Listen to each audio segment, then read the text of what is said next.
একটি গাধা ভারী একটি লবণের বোঝা পিঠে নিয়ে একটি নদীর পাশ দিয়ে হেঁটে যাচ্ছিল।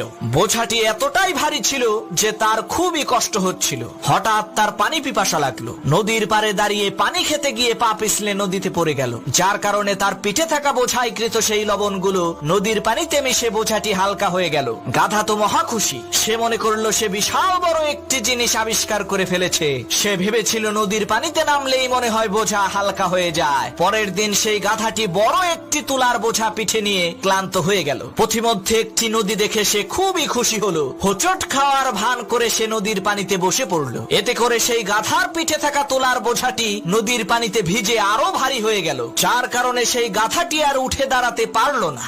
ওই গাধার মতো কিছু পাপী আছে যারা নিজেদেরকে ওই গাধার মতোই বহুত বড় জ্ঞানী আর বুদ্ধিমান মনে করে, কিন্তু কয়েকদিন পরে এমন ধরা খায় উঠে দাঁড়ানোর আর শক্তি থাকে না।